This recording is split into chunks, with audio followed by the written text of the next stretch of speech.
গলি নাম্বার 84। আজ পুরো ঝাড়খণ্ডকে পবিত্র করে দেব। একজন কেউ জীবিত রাখা যাবে না। হারিস জগৎ হাতে পেট্রোল বোম নিয়ে গোটা একটা জনতার সামনে দাঁড়িয়ে এসব বলছিল। জনতারাও হাতে বন্দুক ও তলোয়ার নিয়ে হারিসের কথা শুনছিল। আর হারিসের কথা শেষ হতে সকল জনতা বিচ্ছিন্ন হয়ে এপাশ ওপাশে ছড়িয়ে ছিটিয়ে যায়। তারা ওই এলাকার প্রতিটি বাড়ির সামনে গিয়ে বাড়ির মালিকের নাম বলতে থাকে। এসব বাড়ির মধ্যে ভুলবশত যদি তাদের কোনো শিখের বাড়ির নাম তাদের চোখে পড়ে যেত, তাহলে সবাই মিলে ওই বাড়িটা পুড়িয়ে দিত। ওই সময় ওই বাড়ির ভেতরে লুকিয়ে থাকা মানুষদের সাথে তারা এমন নৃশংস আচরণ করত যা দেখলে যে কোনো মানুষের আত্মা কেঁপে উঠবে। আসলে এই ঘটনাটা 1984 সালের ঘটনা। তখনকার ঘটনা, যখন ইন্দিরা গান্ধীকে হত্যা করার পর পুরো ভারতে দাঙ্গা শুরু হয়েছিল। ভারতের লোকজন শিখদের বিরুদ্ধে বিদ্রোহ ঘোষণা করেছিল।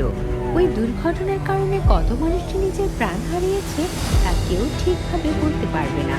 কিন্তু কথায় আছে, মানুষ মরে গেলেও তাদের গল্প কখনো মরে না। কেই বা জানতো ওই ঘটনার 4 দশক পেরিয়ে যাওয়ার পরও এর সূত্র আজও ওই মাটির নিচে চাপা পড়ে আছে। আর ওই সূত্রটাকে বিবেক সবার সামনে উন্মোচন করার চেষ্টা করছে। বিবেকই আমাদের এই গল্পের নায়ক। আসলে বিবেক বোকারো স্টিল প্ল্যান্টের ইঞ্জিনিয়ার হিসেবে কাজ করতে এসেছিল। বিবেক দিল্লির বাসিন্দা হওয়ার পরও বোকারো শহরটাকে অনেক ভালোবেসে ফেলেছিল। এখানকার খাবার আর এখানকার ভাষাটাকেও সে খুব ভালোবেসে ফেলেছিল। বিবেক বোকারো শহরটাকে খুব উপভোগ করছিল। তারপর একদিন রাতে এমন একটা ঘটনা ঘটে যা বিবেকের পুরো জীবন বদলে দেয়। বিবেক যখন তার রুমে ঘুমাচ্ছিল, তখন হঠাৎ করে সে বুঝতে পারে সে কোনো বিছানায় নেই। বাঁচাও, আমাকে বাঁচাও, কেউ কি আছো? বিবেক যখন চিৎকার করতে করতে তার হাত পা ছোড়াছুড়ি করতে থাকে, তখন সে বুঝতে পেরে যায় যে সে এখানে একা নেই। তার আশেপাশে আরো অনেক মানুষ আছে, কিন্তু তারা কেউই বেঁচে নেই, সবাই মৃত।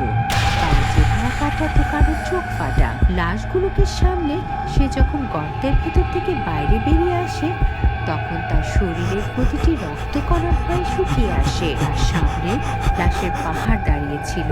এতগুলো মানুষকে এই অবস্থায় দেখে বিবেকের পায়ের নিচের মাটি সরে যায়। এমন ভয়ানক দৃশ্য দেখে বিবেক চিৎকার করে ওঠে, কারণ এই দূরত্ব পর্যন্ত সে কেবল মাটিতে পড়ে থাকা মৃতদেহ ছাড়া কিছুই দেখতে পাচ্ছিল না। তারপর না জানি তার কি হয়, সে কিছু একটা চিন্তা করে লাশ বাড়িয়ে সেখান থেকে ছুটে পালাতে থাকলো। কিন্তু বিবেক যে লাশের উপরে পা রাখছিল, ওই লাশই জীবিত হয়ে উঠছিল আর বিবেককে মারার জন্য তাড়া করছিল। বিবেক যে লাশের উপর পা রেখে দৌড় দিচ্ছিল, সেই সব লাশই জীবিত হয়ে তাকে হত্যা করার জন্য অস্থির হয়ে উঠছিল।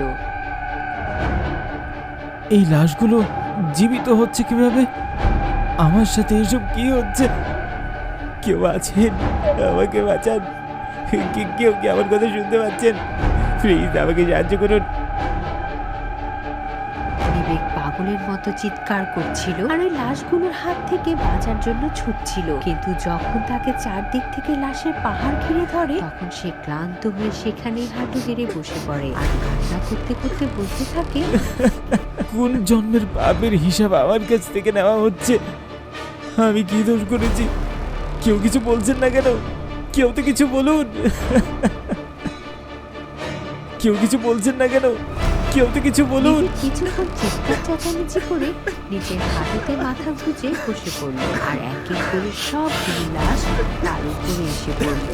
আর মাত্র কয়েক মিনিটের মধ্যে বিবেক লাশের নিচে চাপা পড়ে গেল। বিবেক তার শেষ নিঃশ্বাস ত্যাগ করছিল। এমন সময় হঠাৎ করে তার চোখ খুলে যায়। তারপর সে নিজেকে তার নিজের বিছানায় ঘামে ভেজা অবস্থায় দেখতে পায়। কিছুক্ষণের মধ্যে সে এটা বুঝতে পেরে যায় যে গত রাতগুলোর মতো আজ রাতটাও না ঘুমিয়ে কেটে দিতে হবে। শালা, কিছুই বুঝতে পারছি না। যবে থেকে এই শহরে এসেছি, একটা রাতও শান্তিতে ঘুমাতে পারিনি। কখনো কাউকে মরতে দেখি, তো কখনো কেউ আমাকেই মারতে থাকে। কিন্তু আজ তো সহ্যের সীমা ভেঙে গিয়েছে। ব্যাস, আর না। এই সপ্তাহ শেষ হতেই কারখানার কোনো একটা কোয়ার্টারে উঠে যাব। টাকাও বাঁচবে আর আসা যাওয়ার সময়টাও বাঁচবে। বিবেক নিজেকে এসব বলে একটি সিগারেট ধরাতেই হঠাৎ করে তার মনে হয় কে একজন তার পেছনে দাঁড়িয়ে আছে। বিবেক ভয়ে ভয়ে যখন পেছনে ঘুরে তাকায় তখন একটা শিখের লাশ দেখতে পায়। তার পাগড়ির নিচ দিয়ে প্রচুর রক্তক্ষরণ হচ্ছিল। তার চোখের জায়গায় দুটি কালো গর্ত ছিল। আর যখন সে মুখ খুলে তখন বিবেকের পায়ের নিচের মাটি সরে যায়, কারণ তার মুখ থেকে পোকা মাকড় বেরিয়ে আসছিল।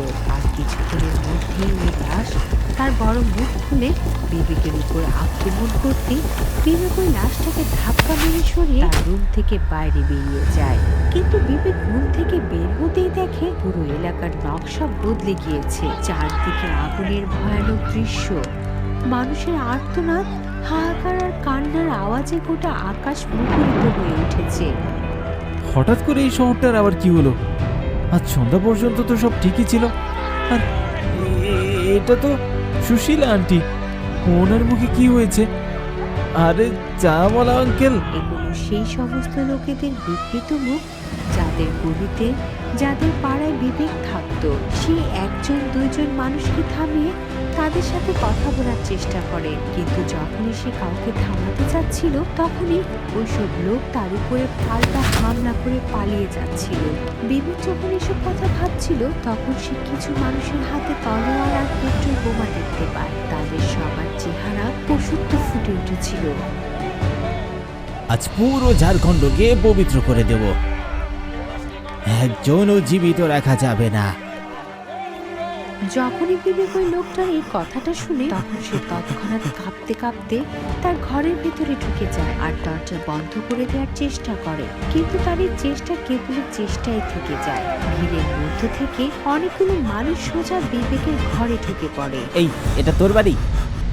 এর মালিক কে? তুই এই বাড়িটার মালিক না? বল। আরে বলছিস না কেন বে? শালা সত্য কথা লুকিয়ে রাখতে চাইছিস? বিশ্বাসঘাতক। আমি বলছি ওই বাড়ির মালিক, এটা ওরই বাড়ি। বিবেক আলাদা আলাদা মানুষের মুখ থেকে এসব কথা শুনছিল। সবাই তাকে ধাক্কা দিয়ে দিয়ে এসব কথা জিজ্ঞাসা করছিল, কিন্তু একদল জনতার এমন ভয়ানক রূপ হতে পারে সে কল্পনাও করেনি। ভয়ে বিবেকের গলার স্বর বন্ধ হয়ে গিয়েছিল। বিবেকের গলা দিয়ে কথা বেরিয়ে আসার আগে জনতার দল নিজেদের নিয়ন্ত্রণ হারিয়ে ফেলে আবার বিবেকের পিছে লাথি ঘুষি মারতে শুরু করে। আর যখন জনতার দলের সহ্যের বাঁধ ভেঙে যায় তখন তারা বিবেকের জীবন মৃত্যুর সিদ্ধান্ত নিয়ে নেয়। বিবেকের ভাগ্যে মৃত্যু নেমে এসেছিল। জনতাগণ প্রথমে তলোয়ার দিয়ে বিবেকের শরীর কাটে, তারপর তার বাড়িতে পেট্রোল বোমা ফাটিয়ে পুরো বাড়িটাতে আগুন ধরিয়ে দেয়। চোখের পলকে ও শেখের বাড়ির সাথে সাথে বিবেকের শরীরেও আগুন ধরে। তারপর আর কয়েকবার শেষ চিৎকার করে বিবেক চিরতরে চুপ হয়ে যায়। পরের দিন সকালে যখন বিবেকের চোখ খুলে তখন সে নিজেকে একটা পাগলা গাড়োতে দেখতে পায়। স্যার, আপনি ঠিক আছেন তো? কি হয়েছে আপনার? বিবেকের জ্ঞান ফেরার সঙ্গে সঙ্গে বিবেকের ম্যানেজার বিবেককে এসব জিজ্ঞাসা করে, কিন্তু তার ম্যানেজারের সব প্রশ্ন শুনেও বিবেক তার আশেপাশের জিনিসগুলোকে এমন ভাবে দেখছিল যেন সে এই পৃথিবীতে নতুন এসেছে। ওই লোকগুলো কারা ছিল? মানুষ এরকম পশুর মতো আচরণ করতে পারে? স্যার, আপনার কি হয়েছিল? প্রতিবেশীরা বলল আপনার রুম থেকে চিৎকার চেঁচামেচির আওয়াজ শোনা যাচ্ছিল। সব ঠিক আছে তো স্যার? হ্যাঁ, সব ঠিক আছে। এখন আমি শুধু এটুকুই জানতে চাই, যা যা আমি দেখেছি আর যা যা আমার সাথে হয়েছে তা কেন আমার সাথে হলো? নিশ্চয়ই আমার সাথে কোনো না কোনো যোগসূত্র আছে, আমি এটা জেনেই ছাড়ব। ম্যানেজার স্যার, আপনি আমার একটা কাজ করে দিন। আপনি 84 সালের দাঙ্গার সব কিছু জানতে, ওই রাতে কি হয়েছিল, যার আগুন এখনও কারো না কারো বুকে দাউ দাউ করে জ্বলছে, যার ব্যাপারে কেউ কিচ্ছু জানে না, আমি ওই সব বিষয়ে কিভাবে জানতে পারবো তার একটা ব্যবস্থা আপনি আমাকে করে দিন। বিবেকের সব কথা শুনে ম্যানেজার তাকে একটি পুরনো পত্রিকার ছাপাখানায় নিয়ে যায়, যেখানকার অনেকগুলো খবরের কাগজের উপর ধুলো পড়ে গিয়েছিল। অনেক খোঁজাখুঁজির পর বিবেক তার প্রশ্নের উত্তর পেয়ে যায়। প্রকৃতপক্ষে 1984 সালে দাঙ্গার সময় একটি খবর এমনভাবে ছাপা হয়েছিল যে কেউ তাতে খেয়ালও করেনি। ওই দাঙ্গার সময় দাঙ্গাকারীরা পুরো একটি গলি পুড়িয়ে ছাই করে ফেলেছিল। গলির নাম 84, যেখানে বিবেক এখন থাকছে। আর ওই গলিতে থাকা লোকগুলো এক রাতের মধ্যে মৃত্যুর কোলে শুয়ে দেওয়া হয়েছিল। এই পৃথিবী থেকে চিরতরে তাদের অস্তিত্ব মিটিয়ে ফেলা হয়েছিল। আর যখন বিবেক ওই খবরের কাগজটার দিকে লক্ষ্য করে তাকায়, তখন বিবেক সেখানে তার দাদামশাইকে দেখতে পায়, যারা 84 নম্বর গলিটা পুড়িয়ে ফেলেছিল। তাদের লিস্টেই বিবেকের দাদামশাইয়ের নাম ছিল। এই এক মুহূর্তের মধ্যেই বিবেক তার সব প্রশ্নের উত্তর পেয়ে যায়। এসব কেন হলো আর তার সাথেই কেন হলো, এই সব প্রশ্নের উত্তর সে এই খবরের কাগজে পেয়ে গিয়েছিল। কিন্তু এখন সময় ও পরিস্থিতি দুটোই বদলে গিয়েছিল। সে চাইলেও এখন আর কোনো কিছু ঠিক করা সম্ভব ছিল না। তাই সে হাসপাতাল থেকে রিলিজ হতেই গলি নম্বর 84-তে গিয়ে সে তার রুম খালি করে দেয়। তারপর ফ্যাক্টরির একটি কোয়ার্টারে থাকতে শুরু করে। তবে আজও দাগায় নিহতদের মন তাকে শান্তিতে ঘুমোতে দেয় না। বিবেক আজও এটা তার পূর্বপুরুষদের ভুল মনে করে সে পাপের বোঝা নিয়ে বোকারা স্টিল প্ল্যান্টে কাজ করে যাচ্ছেন। কারণ ভুলে যাওয়ার রোগটি কেবলই জীবিত মানুষদের হয়। মৃত্যুর পরে তো অতীত, বর্তমান ও সাবেক ভবিষ্যৎ সবই মনে থাকে। ভয়ে ভরা এমন গল্প দেখার জন্য এখনই সাবস্ক্রাইব করুন ডুডু টিভি হরর বাংলা। আর যদি আপনি চান আপনার ভয়ানক কাহিনীও মানুষ জানুক, তাহলে এক্ষুনি ডুডু টিভিতে ইমেল করুন। হয়তো পরবর্তী রূপ কাঁপিয়ে দেওয়ার মতো কাহিনী আপনারটাই হবে।